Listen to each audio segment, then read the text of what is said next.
es tenemos que entender que el derecho es en sí mismo, por su propia naturaleza, coactivo.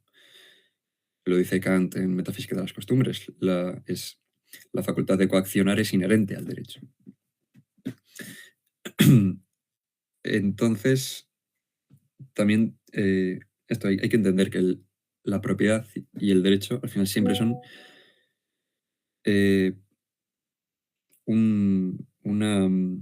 una legitimidad para exigir coactivamente algo como propio. Entonces, solo por esto tenemos que entender que la coacción en sí misma, por sí sola, en general, no puede ser injusta. Sería una contradicción. Precisamente lo que es justo e injusto es una forma concreta de ordenar la coacción. Es decir, la coacción en general es injusta. Es algo que simple y llanamente no tiene ningún sentido. Y esto hay que tenerlo en cuenta porque a veces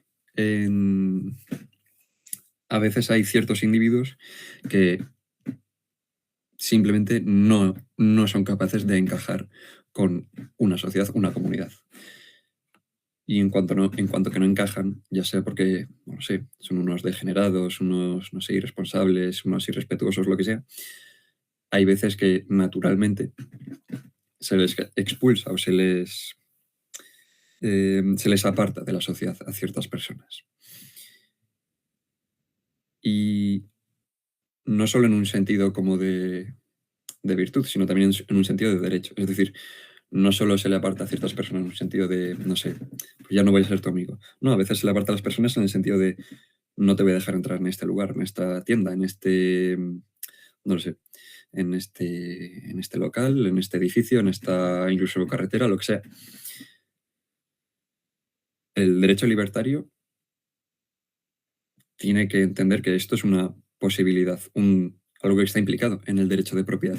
Entonces, por ejemplo, si tuviéramos una comunidad libertaria, por ejemplo, que se forma a partir de individuos con una moral algo más conservadora, en primer lugar hay que entender que si estos individuos en esta comunidad deciden que cualquiera que entre a la comunidad no cumpla ciertas normas, como por ejemplo, sí, ciertas normas básicas de decencia, de respeto, de no ser un degenerado, simplemente.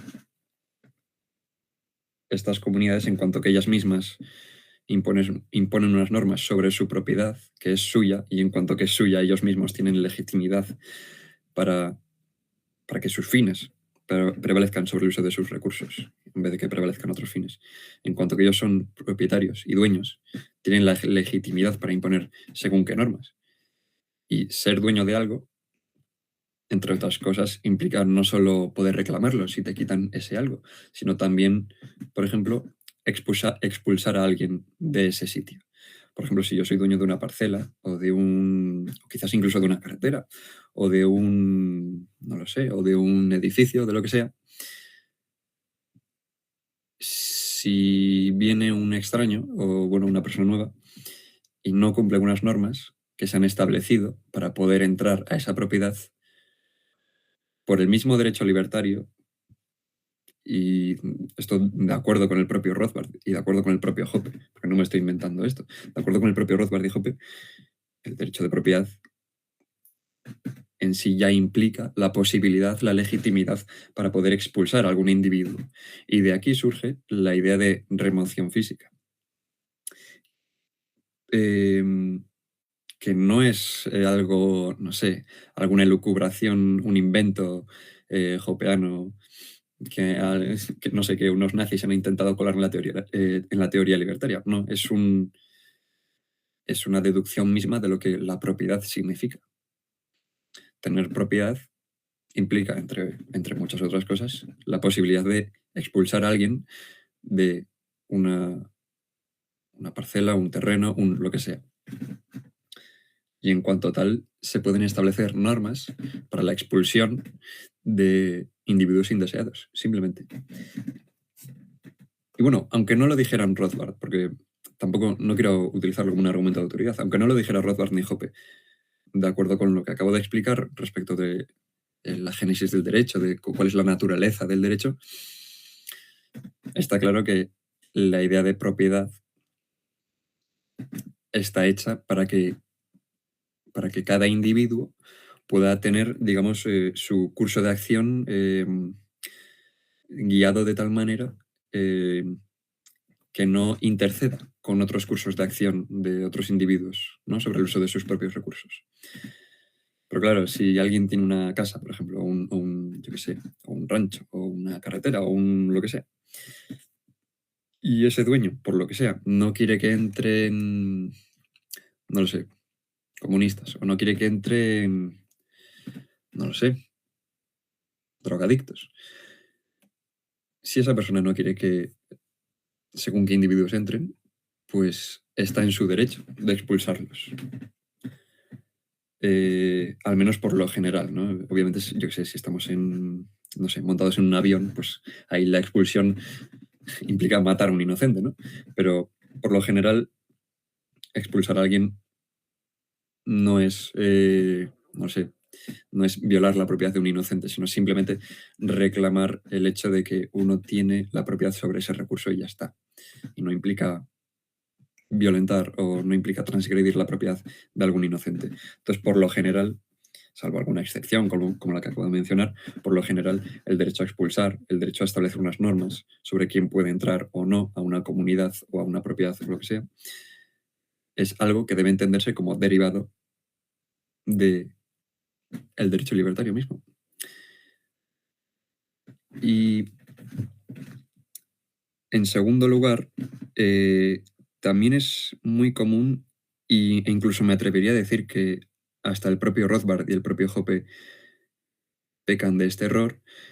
Es muy común también observar cómo a veces, bueno, a veces, o casi siempre, el 99% de las veces, se trata el libertarismo como si fuera una ideología o una filosofía que, em, que se queda nada más en el marco puramente jurídico-político. En el sentido de que, en el sentido de que el libertarismo muchas veces parece que se entiende como si solamente diera normas de derechos de propiedad y nada más. Si atendemos a la tradición libertaria, en realidad esto sí que sería verdad hasta cierto punto, porque claro, cuando hablamos de libertarismo, nosotros leemos a Rothbard y a Hoppe, no sé, leemos La ética de la libertad o Hacia una nueva libertad o no sé, o una teoría del libertarismo y el socialismo o monarquía, democracia y orden natural, y siempre que vemos a Rothbard o Hoppe hablando de libertarismo y de sus fundamentos, prácticamente solo tocan la cuestión jurídica, solo tocan la cuestión del derecho, de a qué cosas tenemos derecho o no, cómo debe ordenarse la propiedad, qué es injusto o qué es justo, qué castigos son legítimos, ¿verdad? Si debe haber proporcionalidad o no.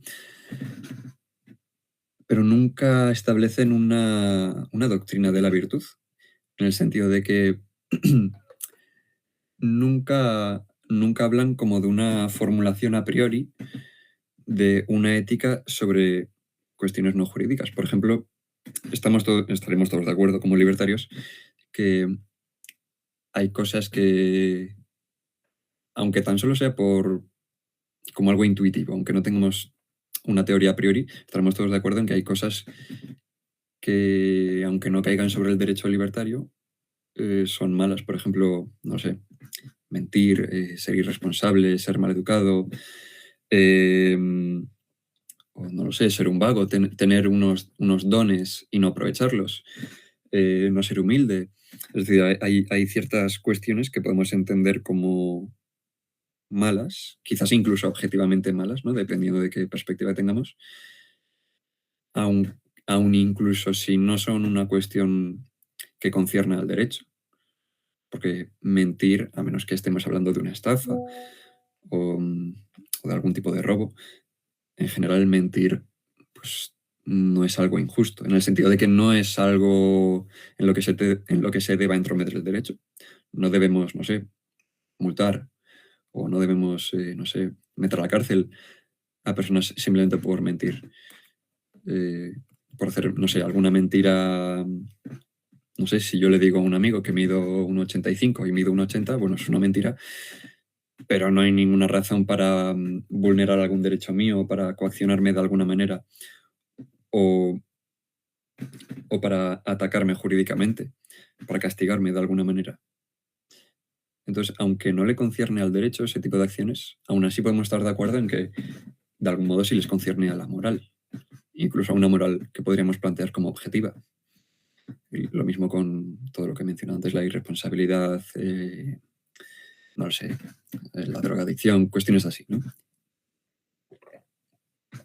Pues bien, la tradición libertaria es cierto que siempre se ha planteado como si la filosofía libertaria solamente tratase la cuestión del derecho, como si no hubiera una doctrina de la virtud, como si el libertarismo fuera una cuestión puramente política y nada más. Y yo diría que esto es un error. Más que nada, en mi opinión, creo que esto es derivado de que tanto Rothbard como Hoppe nunca se han preocupado tanto por los fundamentos éticos. Sí que es cierto que Rothbard, al principio de La ética de la libertad, intenta hacer una breve exposición de su naturalismo, y sí que es cierto que Hoppe luego formula lo que sería la ética de la argumentación. Pero aún así nunca ahondan y nunca profundizan en los fundamentos ultimísimos de la ética. En cambio, si leemos un autor bastante conocido, y aunque algunos no lo asocian mucho a la escuela austríaca, es un autor muy asociado a la escuela austríaca, principalmente por la praxeología de Mises. Si nosotros leemos a Kant, lo que leemos en Fundamentación de la metafísica de las costumbres es básicamente las bases primeras de la ética. Vemos que plantea el libre albedrío como la base de la ética, lo que él llama la libertad trascendental, que básicamente es libre albedrío en términos comunes y populares. Y básicamente Kant habla y profundiza sobre los fundamentos últimos de la ética, y sin embargo en Rothbard y en Hoppe no vemos eso. Vemos que van directamente a cómo podríamos plantear una ética, un derecho libertario, cómo podríamos fundamentarlo, cómo podríamos convencer a alguien, o cómo podríamos decir que hay alguna especie de justificación a priori de la autopropiedad o de la apropiación originaria, pero nunca van a la cuestión de fondo. Y creo que esa es la clave. Creo que es por eso que nunca vemos ni en Rothbard ni en Hoppe una doctrina de la virtud, solamente una doctrina del derecho, una doctrina jurídica respecto de qué es justo o no. Ahora bien, una cosa es que no la planteen y otra cosa es que el libertarismo sea directamente contrario a plantear una doctrina de la virtud. Y esto es un error que a veces se ve. Yo muchas veces lo he visto en Twitter o por algunas redes sociales. Hay gente que parece que le tiene miedo o fobia, como si plantear una ética de la virtud, como si plantear que, bueno, hay ciertas virtudes, hay ciertos deberes morales, más allá de el derecho negativo, más allá de no violentar a los demás, no transgredir la propiedad de los demás e individuos. Parece como si hablar de ciertos deberes de ese estilo, ciertos deberes morales no jurídicos, sino eso, morales de virtud, parece que es un sacrilegio, parece que es una traición a la tradición libertaria. Pero no es tan así. Y es muy curioso que en Hoppe, cuando nosotros leemos Monarquía, Democracia y Orden Natural, lo que vemos es que en algunos capítulos habla de la homosexualidad, la drogadicción, no sé, el comunismo, el ecologismo, cuestiones así. Habla de ellas como ciertas ideologías o ciertas tendencias o ciertas conductas degeneradas, y ciertas conductas que deben ser, ¿cómo decirlo?, menospreciadas, o conductas que deben ser de algún modo rechazadas por la sociedad. Pero muchas veces bueno, muchas veces, en realidad siempre que Hoppe lo habla de eso, habla de ello casi como en términos utilitaristas. Porque Hoppe muchas veces se ha metido en problemas o en polémicas por su, por su negativa a la homosexualidad. Pero siempre que habla de ello, habla casi en términos utilitaristas, en el sentido de que los homosexuales suelen tener una preferencia temporal más alta, es decir, son más cortoplacistas por el hecho de que no suelen tener hijos. Y no tener hijos es, por lo general, no poder ver una vida más allá de la propia, ¿no? En el sentido de que la propiedad y los ahorros se quedan, no pueden verse más allá de la propia vida, ¿no? Entonces, Hoppe muchas veces hace este tipo de argumentos, ¿no? La homosexualidad es cortoplacista, cuestiones así. Pero fijaos que ni siquiera Hoppe termina de formular una doctrina de la virtud, una doctrina a priori de deberes morales. Y seguramente es por esto, ¿no? Dado que ni Rothbard ni Hoppe plantean jamás una doctrina de la virtud a priori, debido a ello probablemente se haya asociado a que el libertarismo, que en el libertarismo no se deben imponer o no se deben formular este tipo de deberes morales como objetivos, como, como deberes universales, ¿verdad?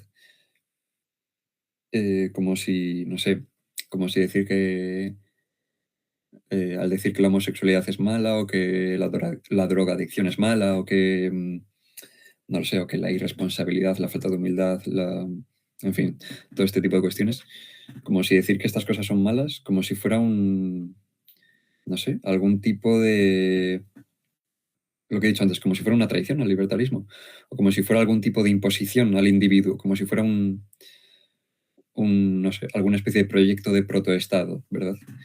Bueno, en realidad no es tan así. Bueno, es que directamente no es así.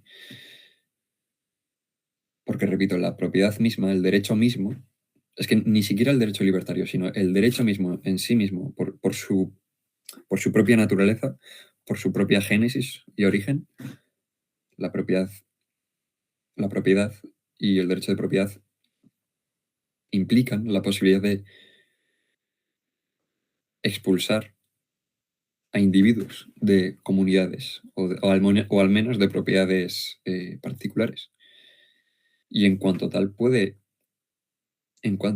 plantearse, em, puede plantearse esta idea de la remoción física, al menos como compatible con el derecho libertario. Y yo creo que la clave para solucionar este problema, el problema de que en el libertarismo no hay o al menos en la tradición libertaria, no ha habido una doctrina de la virtud a priori. Creo que la clave está en o adoptar estos orígenes, por así decirlo, que el libertarismo ha ido casi que rozando por parte de Mises, que ese origen es Kant. Kant, en su proyecto ético, propone que existe una ley moral fundamental, que es el imperativo categórico. Esta ley es formal, es decir, no nos dice nada en concreto, pero al ser formal puede aplicarse a cualquier caso, a cualquier, a cualquier situación particular, a cualquier máxima en particular, para saber si es buena o no, según sus determinaciones particulares. Y esta ley formal, que es el imperativo categórico, no solo nos puede llevar no solo nos puede llevar a una doctrina de la virtud, sino incluso a una doctrina del derecho. Que creo que también por ahí habría una suerte de reformulación, incluso una revolución interna dentro del libertarismo, que es la idea de plantear un derecho libertario desde el imperativo categórico, que es algo que casi hace Hoppe en su libro Una teoría del socialismo y el capitalismo, porque menciona el imperativo categórico en el 7.º capítulo, pero no termina de agarrarse al imperativo categórico. Pero como digo, desde el imperativo categórico pueden plantearse la idea de, incluso de derechos, pues la autopropiedad y la apropiación originaria como normas jurídicas universales para una coexistencia pacífica universal, ¿verdad? Que sería, en última instancia, lo que exige el imperativo categórico en el ámbito jurídico. Y no solo eso, sino obviamente también una doctrina de virtud. La idea de ayudar, la idea de mantener la integridad propia, tanto física como mental, la idea de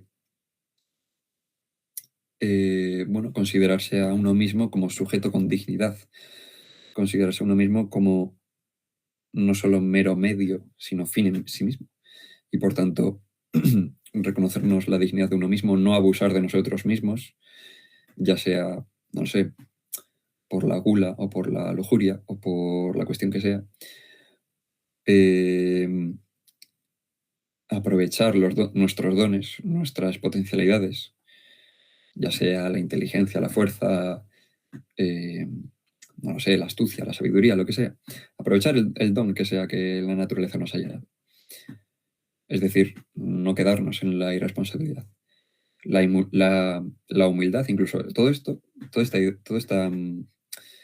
tipo de cuestiones que son relativas a la doctrina de la virtud pueden y deben plantearse como a priori, de acuerdo a alguna ley formal universal, que desde el kantianismo sería el imperativo categórico. Lo cierto es que realmente Kant ya se encarga de esto. Kant ya se encarga en su libro Metafísica de las Costumbres, que por cierto es un libro distinto a Fundamentación de la Metafísica de las Costumbres. Son dos libros distintos, hay que tenerlo en cuenta. Pues en Metafísica de las Costumbres Kant ya formula, ya fundamenta y ya construye una doctrina de la virtud. Y ya habla de todos estos deberes de los que habla. El deber para con uno mismo, el de la responsabilidad, aprovechar las propias potencialidades, ser humilde, ayudar a los demás y todas estas cuestiones. Y repito, no es una cuestión solamente de cada sociedad que haga lo que quiera dentro de su comunidad libre con propiedad. Y que si una comunidad, libertaria, con derecho de propiedad privada, no es solo una cuestión de que en una comunidad privada, no lo sé, si ellos quieren, pues que sean unos degenerados y ellos sabrán. No es tan así. Realmente esto no es tanto la libertad. En todo caso, la libertad jurídica.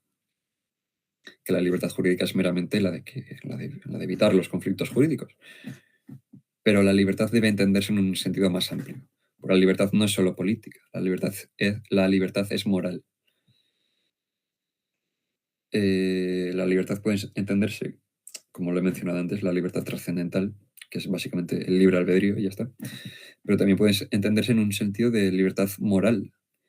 Es decir, que no seamos esclavos de nuestras pasiones, que no seamos esclavos de la naturaleza, que no seamos esclavos de nosotros mismos o de los demás en algún sentido más allá de lo jurídico.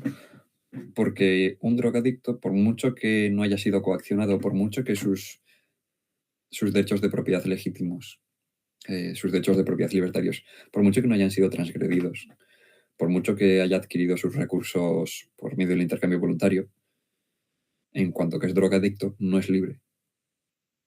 A lo mejor es libre en sentido político, pero no es libre plenamente como ser humano. Entonces creo que hay un error en el libertarismo, en la tradición libertaria más bien, que es esta idea casi de obcecarnos por lo jurídico político, como si el libertarismo fuera un proyecto meramente político, meramente jurídico, meramente de los derechos de propiedad. Y no es tanto así, es más bien un proyecto moral, es una filosofía completa. No debería importarnos solo la libertad jurídica. debería importarnos la libertad más fundamental de todas, que es la libertad moral. Es decir, la libertad de que nuestra voluntad se norme a sí misma por las leyes internas de la razón, que es el imperativo categórico, que es la ley fundamental de la moralidad. Ley que nos lleva, por supuesto, a una doctrina jurídica, pero también a una doctrina de la virtud. Nos lleva, por supuesto, a una idea de autopropiedad y de apropiación originaria, pero que nos lleva también a una idea de virtud, de responsabilidad, de tratarse a uno mismo y a los demás no solo como mero medio, sino como fin en sí mismo. Y en cuanto que puede hacerse esta reconstrucción del libertarismo, creo yo que podemos formular o construir un libertarismo más sano, más coherente también, porque es especialmente, es especialmente irritante tener que lidiar con la idea popular, esta idea que existe en el imaginario público, esta idea que se ha construido en la mente de millones de personas, del público que no conoce lo que es el libertarismo, esta idea de que el libertarismo es simplemente hacer lo que te dé la gana, sin ningún límite más que el límite del derecho de propiedad. Es decir, hacer lo que nos dé la absoluta real gana mientras, no sé, mientras no robemos a los demás y ya está. Claro, si consideramos que el libertarismo es eso, efectivamente tendríamos que reconocer que el libertarismo es una filosofía deficiente o por lo menos incompleta. Por lo menos incompleta. Porque evidentemente la moralidad, como digo, la moralidad no se... la moralidad no se completa con lo jurídico. La moralidad es el conjunto de leyes de la voluntad tanto en su exteriorización y su coexistencia con otras voluntades, que es lo que sería el derecho, pero también es las leyes de la voluntad con respecto a su determinación interna, que es lo que sería la virtud. Entonces, en cuanto que la tradición libertaria comúnmente se ha quedado nada más que con las leyes de la voluntad en su ámbito externo, en el ámbito de su exteriorización, con respecto al uso de recursos externos, con respecto a la cuestión de la coexistencia de voluntades, en cuanto que el libertarismo se ha quedado solamente con esa parte de la moralidad, pues tenemos que admitir que el libertarismo, al menos en su tradición, en su historia, sus autores más comunes y más prolíficos, el libertarismo se ha quedado a medio camino. Se ha quedado con el 50% de lo que el 50% de lo que la moralidad supone. Y por esta razón tenemos muy habitualmente o bien libertarios degenerados, lo que Hoppe llamaría libertarios modales, si no recuerdo mal, libertarios modales. A lo mejor estoy hablando de memoria, pero diría que no me estoy confundiendo. Es un término que menciona en Monarquía, Democracia y Orden Natural, que es básicamente este tipo de personas que básicamente son rechazados por la sociedad. En este tipo de personas, ya sea, no lo sé, quizás personas muy afeminadas, o quizás personas muy responsables, o quizás personas, no lo sé, quizás personas con algún tipo, no sé, algún tipo de autismo, por ejemplo, que les haga que les produzca alguna dificultad para socializar. Es muy común que en el libertarismo se agrupen personas de este estilo simplemente porque el libertarismo muchas veces se ha concebido como esta idea de vive y deja vivir. En el mal sentido. Vamos a hablar. En el mal sentido de la palabra, ¿no? En el sentido de que muchas veces se ha entendido el libertarismo como como esta idea de, sí, de que podemos hacer lo que nos dé la gana mientras no hagamos daño a los demás. Bueno, jurídicamente podemos, es decir, es justo o no es injusto, no es injusto eh, el tipo de degeneración que sea que tengamos mientras no violemos la propiedad de los demás, es cierto. Pero la virtud nos lo sigue prohibiendo. No jurídicamente, es decir, no por la coacción, pero sí por un deber moral interno.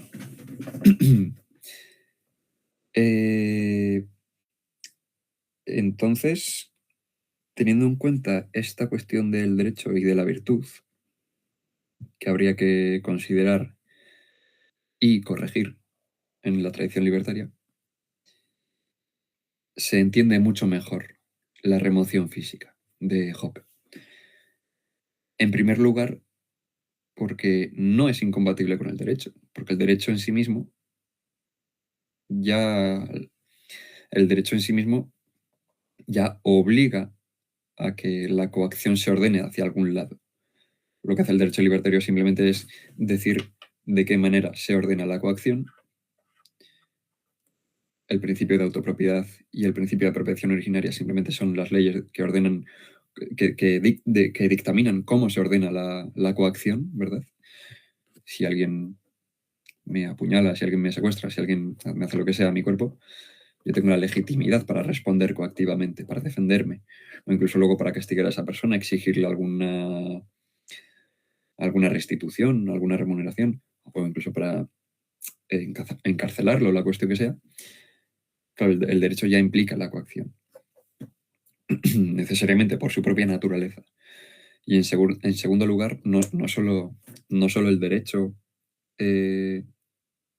está íntimamente relacionado con el concepto de coacción, sino que además el concepto de propiedad está íntimamente relacionado con el concepto de exclusión.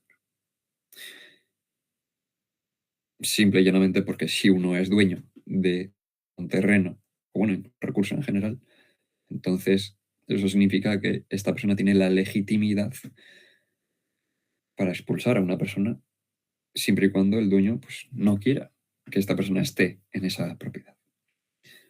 Por lo general, al menos. Como he mencionado antes, hay ciertas excepciones, ¿no? Porque a veces expulsar a alguien puede suponer su asesinato, además. Pero por lo general, expulsar a alguien es un derivado mismo del derecho de propiedad. Entonces, la remoción física es como mínimo compatible con el derecho libertario. Es decir, como mínimo hay que reconocer que no es contradictorio. Como mínimo hay que reconocer que si una persona dice que deberíamos, o que a ella personalmente, a esa persona personalmente le gustaría expulsar a según qué tipo de personas de su propiedad, pues hay que reconocer que, como mínimo, esto no es incompatible con el derecho libertario. Y en segundo lugar, con respecto a la cuestión de la virtud, hay que reconocer que el libertarismo, la tradición libertaria, con Rothbard y con Hoppe, se ha quedado a medio camino, se ha quedado al 50%, porque hemos formulado una doctrina jurídica, hemos formulado una doctrina del derecho. Tenemos toda esta cuestión de la idea de libertad, la idea de libertad jurídica, más bien. Tenemos esta idea de la autopropiedad, de la apropiación originaria, de, no lo sé, la teoría remunerativa, ¿no? La teoría del castigo de Rothbard. Tenemos todas estas cuestiones, pero no hay una teoría, perdón, no hay una doctrina de la virtud. ¿Dónde queda la responsabilidad? El honor, la decencia, el respeto, el amor. ¿Dónde queda el amor? No está en la doctrina libertaria. Y una moralidad que se quede sin esa doctrina está a mitad. Se ha quedado a medio hacer. Y una forma de solucionar esto sería adhiriéndonos al imperativo categórico que ya nos lleva a una doctrina de la virtud, tal y como Kant formula en Metafísica de las Costumbres. Y ojo, no solo una doctrina de la virtud personal, o no solo una doctrina de la virtud en un sentido utilitarista, como hace un poco Hoppe, sino una doctrina de la virtud a priori, con deberes morales objetivos. Es decir, mentir es malo, pero no malo porque no me convenga, o no es malo porque no me guste, o no es malo porque alguna razón particular, sino que es malo a priori. Y se puede deducir desde la propia razón, igual que podemos deducir desde la propia razón, como a priori, que es injusto, no sé, asesinar a un inocente. Porque tenemos una doctrina a priori del derecho en el libertarismo. Pues de igual manera podríamos tener una doctrina a priori de la virtud, sobre todos esos deberes morales que no atañen al derecho, que no atañen a la cuestión jurídica y de la coacción y de la propiedad y demás.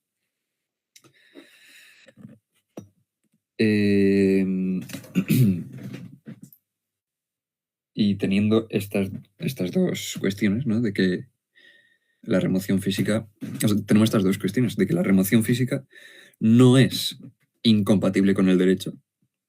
De hecho, es una posibilidad que se deduce de la naturaleza misma del derecho. Y por el lado de la virtud, podríamos incluso considerar que a veces es quizás incluso un deber. Por supuesto, bueno, esto ya es una opinión realmente, pero yo por lo menos considero que hay una muy fuerte similitud entre el cristianismo y el libertarismo. Sobre todo si nos adherimos a la ética kantiana, porque la ética kantiana es casi que fundamentalmente cristiana. Entonces, es cierto, también habría que admitir que quizás la remoción física de primeras puede resultar un poco intolerante. Es decir, quizás de primeras, dado que el amor es el mandato, casi el mandato supremo de la moralidad, la humildad y la compasión con quienes no están muy acorde o no están muy bien orientados hacia la ley moral, quizás habría que considerar antes que la exclusión, antes que expulsar a alguien de la sociedad, quizás habría que considerar en primer lugar el diálogo, convencer a la persona, tratarla con compasión, sabiendo que tiene sus problemas, sabiendo que si nosotros hubiéramos estado en su situación y sabiendo que si nosotros hubiéramos vivido lo que ha vivido esa persona, probablemente haríamos lo mismo. Sabiendo eso, quizás la primera respuesta no sea la remoción física, sino más bien el diálogo, la comprensión e intentar reconducir a esta persona, ¿no? A una persona degenerada o a una persona en general con conductas inmorales, indeseables, etcétera, etcétera. Aún así, siendo la primera opción, una persona se puede obcecar en su negativa a orientarse hacia la ley moral. Y en cuanto que una persona pueda obcecarse a ello, habría que admitir de nuevo que la remoción física no es contraria, ya no solo al derecho, sino que tampoco es contraria a la virtud. Ciertamente el amor es un deber moral, la compasión, la humildad, reconocer que quizás esta persona haya tenido, sus experiencias particulares y por eso es como es. Pero aunque el amor sea un deber moral fundamental, quizás el más fundamental de todos seguramente, aún así no podemos rechazar al menos la posibilidad de la remoción física. Repito, quizás no sea lo mejor plantearlo de primeras, porque es quizás remover físicamente a alguien, quizás expulsarlo de la sociedad directamente, sin ningún diálogo, sin ninguna comprensión, ni compasión, ni nada, quizás no sea lo mejor, y de hecho muy seguramente sea contradictorio, sea contraproducente con el objetivo, que el objetivo al final es reconocer la dignidad de esa persona, reconocer la ley moral que hay en esa persona, que en el cristianismo básicamente sería la imago Dei, la imagen de Dios que hay en nosotros.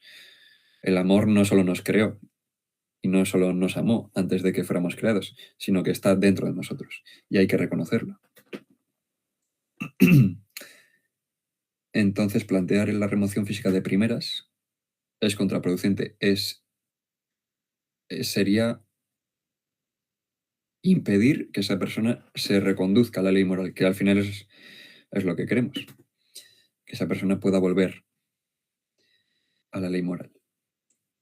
Por eso hablamos de religión. Religión es religare, reenlazarse, volver a donde pertenecemos, volver de donde venimos, es decir, volver al amor. Entonces, la remoción física no puede plantearse de primeras, o casi nunca, en mi opinión, no debería plantearse nunca de primeras, pero sabiendo que un individuo siempre puede obcecarse, tampoco debería descartarse por completo la posibilidad de la remoción física, que incluso como un deber desde la virtud. Entonces, en resumen, este sería la tesis de lo que acabo de explicar. Desde el derecho libertario, no es, no es incompatible el derecho con la remoción física, porque el derecho ya implica capacidad para coaccionar, entonces podemos expulsar a alguien de una sociedad o de una propiedad, incluso si tenemos que recurrir a la coacción para ello, y también porque la propiedad está fundamentalmente ligada a la idea de expulsión, a la idea de exclusión. Entonces, por ese lado, derecho y remoción física no son incompatibles, y por otro lado, remoción física y virtud pueden estar ligados. Puede ser que la remoción física sea un deber moral, al menos mientras haya obcecación. Quizás no de primeras, pero sí tiene que entenderse al menos como una posibilidad la remoción física desde la doctrina de la virtud. Y ambas cosas, es decir, que la remoción física es compatible con el derecho y que a veces puede ser incluso un mandato desde la virtud, ambas cosas deben entenderse como a priori. Y esta sería básicamente la tesis que acabo de... En esto consistiría el círculo de estudio. De aquí en adelante supongo ya podríamos pasar a preguntas y respuestas si alguno tiene alguna duda.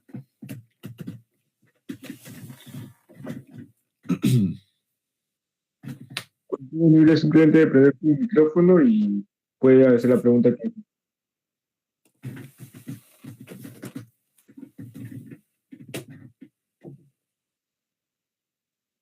Hola, buenas tardes.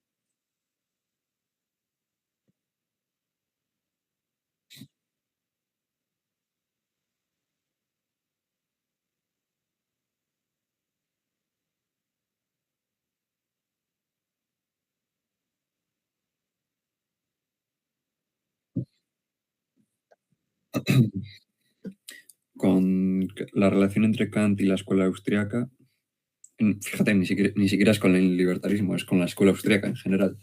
La relación entre Kant y la escuela austriaca es principalmente por Mises. La praxeología de Mises se construye sobre el idealismo trascendental de Kant, ¿no? Esta idea,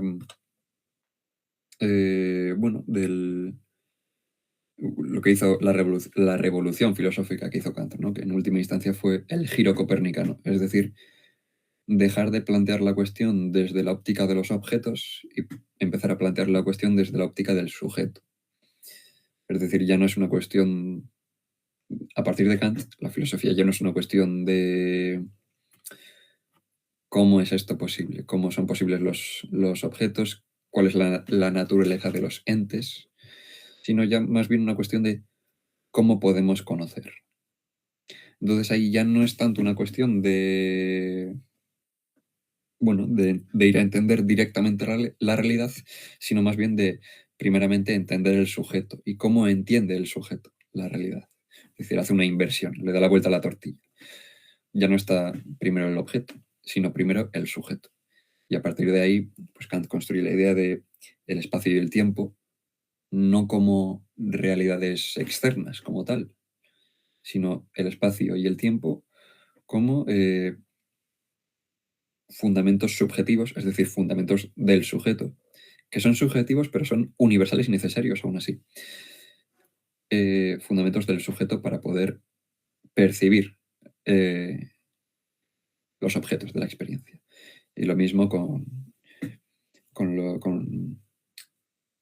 decirlo? Lo mismo con las leyes fundamentales del entendimiento, ¿no?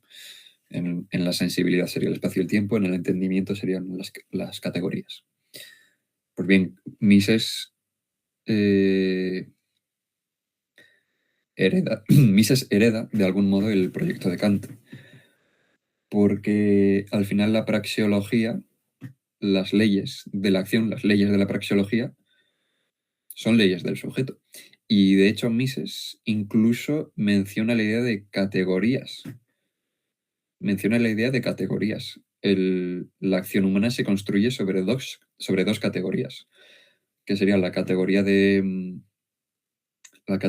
causalidad y la categoría de teleología. Es decir, como esta idea fundamental, ¿no? de que todos tenemos, de que al actuar sobre un objeto podemos modificarlo y podemos generar una causalidad sobre él de tal modo que el estado del universo, el estado de las cosas, cambie hacia algo distinto. Y en cuanto que puede cambiar algo distinto, puede cambiar algo que nosotros prefiramos. Si no existiera la categoría de causalidad, es decir, si no hubiera esta idea fundamental en la acción humana, si nosotros no comprendiéramos que nosotros podemos interactuar con el entorno de tal manera que lo cambiemos a algo más compatible con nuestros fines, más compatible con nuestros deseos, entonces si no existiera esto, la acción humana sería superflua, no tendría ningún sentido. ¿Para qué voy, no sé, para qué voy a hablar contigo si yo no tengo la idea de que al hablar tú me vas a escuchar y me vas a entender y van a cambiar las cosas hacia algo que yo prefiero, ¿no? Prefiero, no sé, prefiero que me entiendan, prefiero que la gente entienda ciertas ideas filosóficas, entonces interactúo con el entorno, lo cambio el entorno, cambio el estado de las cosas, porque sé que mi interacción puede cambiar las cosas. Y esa es la clave, que yo entiendo esta causalidad, ¿no? Entonces, la causalidad es una base de una categoría de la acción humana. Y lo mismo con la teleología. Entonces, Kant está profundamente relacionado con la tradición, con la escuela austriaca, principalmente por Mises, porque fundamenta su praxeología sobre Kant, sobre el idealismo trascendental de Kant. Y en mucho menor grado, de hecho, podríamos también señalar como una pequeña aportación, una pequeña vuelta a Kant o un pequeño recordatorio a Kant, que es el que a veces nos ofreció Hoppe. Más que nada porque Hoppe, en su libro de Una teoría del socialismo y el capitalismo, que es su primer gran libro, lo publicó en 1989, en el 7º capítulo de ese libro es donde por primera vez habla de la ética de la argumentación. Al menos en un escrito que luego haya sido traducido al inglés, al español y demás. Porque hay textos anteriores que solo están en alemán y ahí también habla de la ética de la argumentación. Pero bueno, como digo, este libro, Una teoría del socialismo y el capitalismo, es el primer libro internacional, digamos, donde habla de la ética de la argumentación y ahí menciona el imperativo categórico. realmente lo malinterpreta. Bueno, no me puedo extender ahora mismo por qué Hoppe malinterpreta lo que es el imperativo categórico, pero bueno, la cuestión es que lo malinterpreta, lo aplica mal, le hace unas críticas que no tienen ningún sentido porque ha hecho un muñeco de paja, pero bueno, la cuestión es que Hoppe, de algún modo, aunque no lo considera muy bueno, de algún modo utiliza un poco el imperativo categórico. Bien es cierto que luego con formulaciones posteriores o formas distintas de expresar la ética de la argumentación, Hoppe acaba como dejando de lado el imperativo categórico, pero es cierto que de algún modo lo utiliza. De algún modo, Hoppe no olvida a Kant. De hecho, en otro libro suyo, en Ciencia, ¿cómo era? Ciencia económica y método austriaco, creo que se llama. Otro libro de Hoppe, muy bueno. Habla de cómo la praxeología de Mises resuelve un problema que queda como pendiente en la filosofía de Kant, un problema que supuestamente, según Hoppe, no lo resuelve Kant y supuestamente la praxeología de Mises lo resuelve. Entonces, sobre todo por parte de Mises y un poco por parte de Hoppe, Kant está íntimamente relacionado con la escuela austríaca y con el libertarismo. Creo que he respondido a tu pregunta. No sé si te ha resultado, no sé si te ha resultado satisfactoria mi respuesta. ¿Te ha resuelto las dudas que tenías? Ok.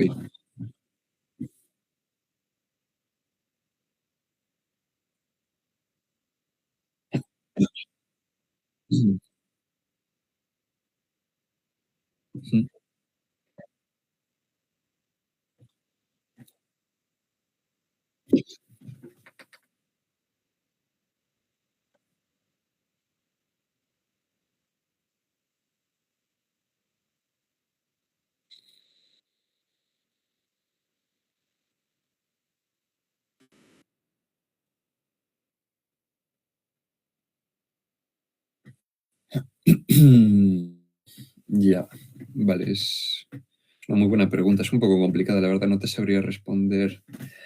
A ver, quizás en primer lugar,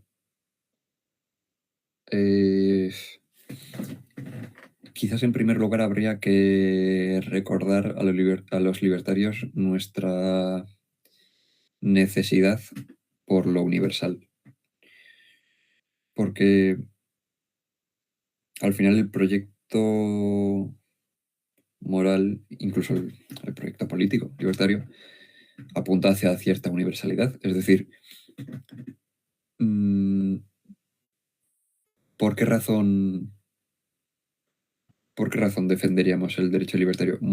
Por lo general, obviamente hay excepciones, hay distintos tipos de libertarios, entre comillas, pero por lo general entendemos la idea de teorías a priori, ¿no? De juicios a priori. Entendemos la idea de que, por lo general, ya sea desde la ética de la argumentación o desde el derecho natural o lo que sea, la idea de que el derecho libertario está compuesto por juicios sintéticos a priori. Es decir, la idea de que la autopropiedad, la apropiación originaria y demás no son construcciones filosóficas arbitrarias, no, son mandatos universales y necesarios provenientes de la razón misma.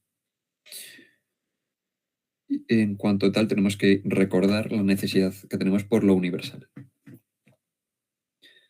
Lo mismo con la teoría económica. ¿Por qué tenemos la teoría de la escuela austríaca? Pues en primer lugar, porque tenemos una metodología priorística. Porque la ley de utilidad marginal decreciente o la ley de preferencia temporal o, no sé, la ley de rendimientos decrecientes o la ley de asociación de Ricardo, la ley, en fin, todas las leyes económicas de la escuela austríaca, o bueno, o que la escuela austríaca considera. Todas estas leyes económicas En principio las entendemos como universales y necesarias. Por eso son leyes. O teoremas, que no es lo mismo. Pero bueno, de algún modo u otro son universales y necesarias estas leyes. Entendemos una teoría de la formación de los precios a priori, en principio. Es decir, todo el libertarismo, toda la escuela austríaca, salvo algunas desviaciones teóricas, salvo algunos individuos en Twitter que no están muy bien informados, por lo general el libertarismo es a priori. No es indiferente por lo universal y necesario. Y en cuanto que tenemos esta preocupación por lo universal, hay que entender que la moralidad no es menos. Es decir, la moralidad también apunta hacia cierta universalidad. Debemos buscar cuál es ese juicio universal en el ámbito de las leyes de la voluntad. Y evidentemente solo puede ser el imperativo categórico. Ahora bien, creo que también habría que desmitificar un poco el imperativo categórico, porque a veces no se entiende que es una ley formal, ¿no? A veces parece como si el imperativo categórico tuviera que dar, no sé, como si tuviera que mandar acciones concretas. El imperativo categórico lo que te dice es que la máxima de nuestras acciones debe valer como ley universal. Es decir, que sea universalizable. Esto como tal no nos dice nada concreto. Sí nos dice bastante, pero no nos dice nada concreto. Al menos no de forma directa. Ahora bien, precisamente porque es una ley formal, es decir, precisamente porque no nos dice nada concreto, es que es universal y necesario. Precisamente porque es formal, es que nos sirve para aplicarlo a todo caso, para toda situación, en todo espacio y todo tiempo. Precisamente porque es una ley formal, es que luego podemos plantear leyes universales, tanto en el derecho como en la virtud, como la autopropiedad o la apropiación originaria, o el amor o la humildad. Porque si el imperativo categórico fuese alguna ley, no sé, como más concreta, se quedaría en ello. No sería una ley, no podría ser una ley general. Entonces hay que entender que el imperativo categórico es formal, no nos dice nada concreto. Y tiene que ser así. Y menos mal que es así, porque si no fuera así no sería una ley general. No valdría como la ley sobre la cual se engloban todas las demás leyes subordinadas, todas las leyes del derecho o de la virtud.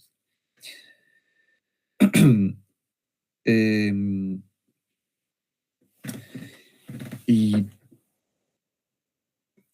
no sé si añadir algo. Es que realmente estoy improvisando las respuestas porque nunca me he planteado esa pregunta. Pero sí, en primer lugar yo diría eso, que hay que tener en cuenta que el libertarismo no es indiferente para nada a lo universal, para nada. El libertarismo prácticamente se sostiene sobre la idea del universal, tanto en el ámbito económico como en el jurídico. Toda la metodología de la escuela austríaca, no somos indiferentes a lo universal y lo necesario. Entonces, ¿por qué de repente serlo en el ámbito ético? Porque hay un corte, porque hay ese corte arbitrario. En cuanto que la razón se divide en su ámbito teórico y su ámbito práctico, que es el ámbito de la ética, yo diría que no hay por qué hacer ese corte arbitrario. La razón se ocupa de lo universal en el ámbito teórico, en el ámbito de la naturaleza, en el ámbito de las matemáticas, de la física, etcétera, etcétera, pero también en el ámbito de lo ético, en el ámbito de la moral, del derecho y demás. Y de la virtud, por supuesto. Entonces, ¿por qué rechazar la ley moral fundamental de lo universal por antonomasia, que es el imperativo categórico? eso sí que sería una traición a la tradición libertaria como tal. Mucho más que, no sé, eso sería mucha mayor traición que, no sé, que decir que hay que remover físicamente a ciertos degenerados. Yo sí, yo consideraría eso, que el libertarismo nunca ha sido indiferente al universal. Bueno, Ni en- pasamos sí, dime. entonces a la siguiente pregunta. ¿Hay más? ¿Tiene alguna pregunta?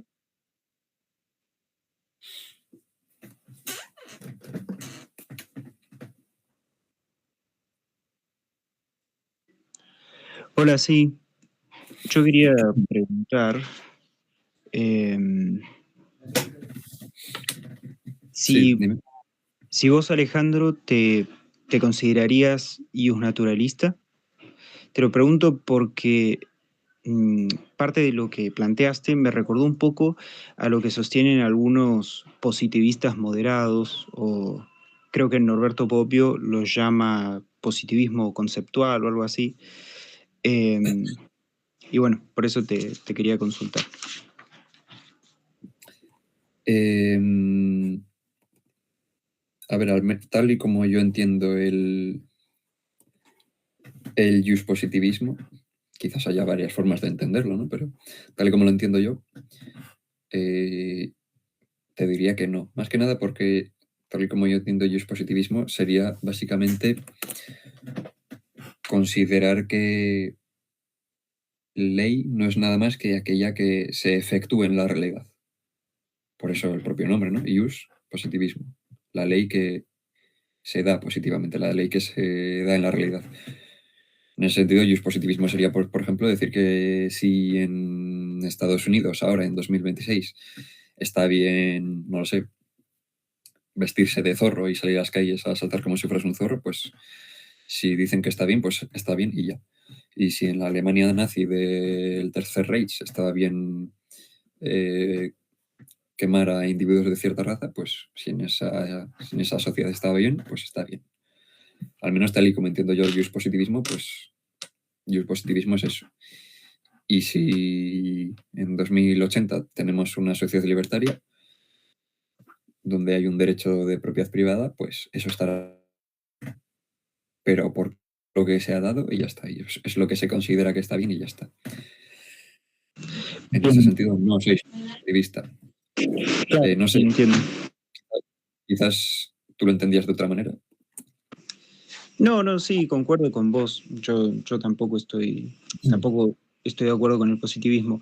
Pero eh, ¿vos dirías que existen derechos naturales? ¿Cómo lo ves vos, digo, teniendo en cuenta que sos cristiano, además de libertario? Ya.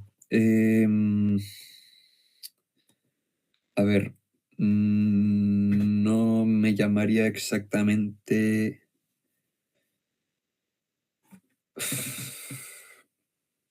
No me llamaría exactamente naturalista. Es un poco complicado, creo que nunca termino de encontrar el término exacto. Em, a ver, claramente no soy positivista, porque creo que hay una ley, bueno, no objetiva, curiosamente, fíjate, en realidad sería subjetiva, porque es una ley que concierne al sujeto, pero aunque sea subjetiva, es universal y necesaria. Es decir, es una ley subjetiva porque concierne al sujeto, pero es universal y necesaria al mismo tiempo. Esa ley es el imperativo categórico. Podría decirse que es objetiva, en cuanto que es independiente de nuestras opiniones arbitrarias, ¿no? Vale, en ese sentido es objetiva. Pero claro, en ese sentido, claro, yo considero que hay una ley que está más allá de nuestras opiniones arbitrarias, de lo que cada cual crea particularmente o independientemente de lo que cada sociedad haya establecido arbitrariamente. En ese sentido, claramente no soy positivista. Ahora bien, no, tampoco sería exactamente naturalista. Al menos no en el sentido de que haya una ley dada por la naturaleza humana. creo que la ley, o sea, la ley moral fundamental, yo la considero que es el imperativo categórico, pero esta ley no viene de alguna naturaleza, o puede depender de cómo entendamos naturaleza. Pero, mira, de hecho, mira, justo estaba buscando, hay un texto de Kant en Fundamentación de la Metafísica de las Costumbres, en la página 3, creo que es, casi al principio.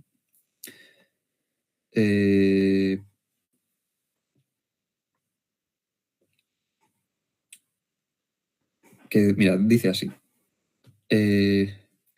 Todo el mundo ha de confesar que una ley, para valer moralmente, esto es, como fundamento de una obligación, tiene que llevar consigo una necesidad absoluta. Es decir, que el mandato siguiente, no debes mentir, no tiene su validez limitada a los hombres, como si otros seres racionales no pudieran desentenderse de esa ley. Y asimismo las demás leyes, morales. Que por lo tanto el fundamento de la obligación no debe buscarse en la naturaleza del hombre o en las circunstancias del universo en que el hombre está puesto, sino a priori, exclusivamente, en conceptos de la razón pura, y que cualquier otro precepto que se funde en principios de la mera experiencia, incluso un precepto que, siendo universal en cierto respecto, se asiente en fundamentos empíricos, aunque no fuese más que una mínima parte, acaso tan solo por un motivo de determinación, podrá llamarse una regla práctica, pero nunca una ley moral. Es decir, yo diría que no soy exactamente justnaturalista, es decir, no busco una ley moral en la naturaleza humana, aunque puede depender un poco de qué entendamos por naturaleza. Si entendemos naturaleza en un sentido como más, no lo sé, como muy amplio, en el que podamos encapsular incluso principios fundamentales o leyes que estén insertas en la voluntad humana. En ese sentido, a lo mejor sí puedo ser justnaturalista. Por ejemplo, no lo sé, podríamos decir que el principio de no contradicción es propio de la naturaleza humana, de la naturaleza de la razón. Bueno, sí, depende de qué entendamos por naturaleza, podríamos decir que sí. Vale, en ese sentido sí, podría decirme que soy justnaturalista.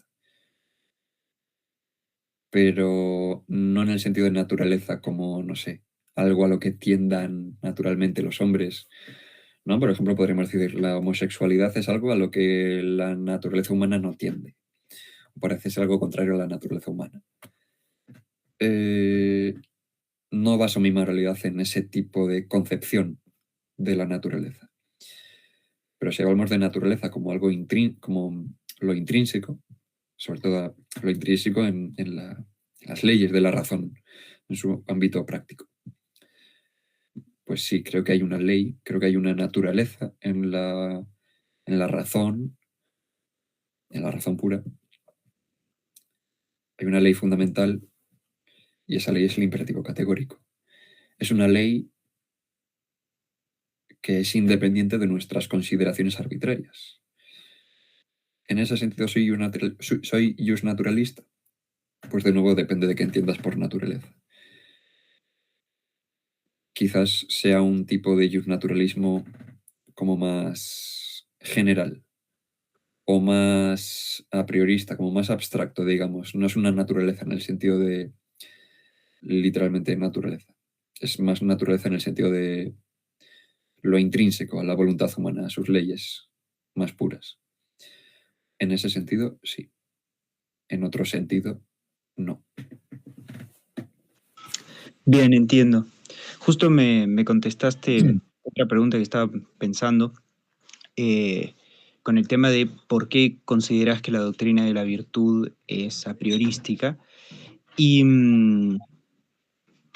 porque a lo largo de tu presentación, tu doctrina de la virtud me hizo recordar mucho a lo que planteaba Séneca o bueno, el estoicismo en general, pero me parece que su doctrina de la virtud era quizá un poco más empirista que lo que vos planteas, porque viste que ellos hacían mucho énfasis en esto de vivir conforme a la naturaleza del ser humano y qué sé yo. Pero bueno, me quedó un poco más claro por qué sostenés que debería ser a priori. Hmm. Ya, ok. ¿Alguna otra pregunta?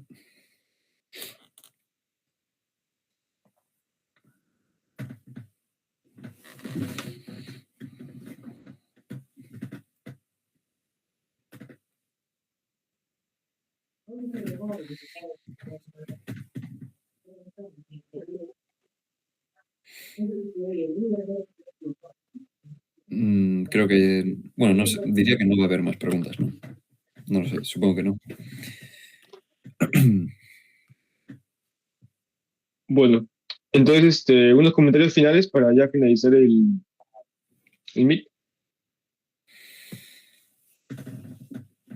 Comentarios finales. Em, ¿En qué sentido? ¿De resumir el círculo de estudio? ¿O qué te refieres exactamente? Del tema, una breve conclusión. Una breve conclusión. Ok. Bueno, la he dado antes, pero sí, básicamente la conclusión es sencilla. La remoción física, básicamente, no es incompatible con el derecho, como a veces se suele ver en según qué tipo de libertarios, si es que acaso se pueden llamar libertarios. En mi opinión, muchas veces no. Pero bueno, como digo, la remoción física, ese concepto hoppeano que a veces a tantos les duele, no es incompatible con el derecho libertario, o al menos no lo es en el 99,999% de los casos. Y no solo es incompatible con el derecho, sino que incluso puede ser un deber desde el ámbito de una doctrina de la virtud entendida a priori, lo cual puede hacerse desde el imperativo categórico.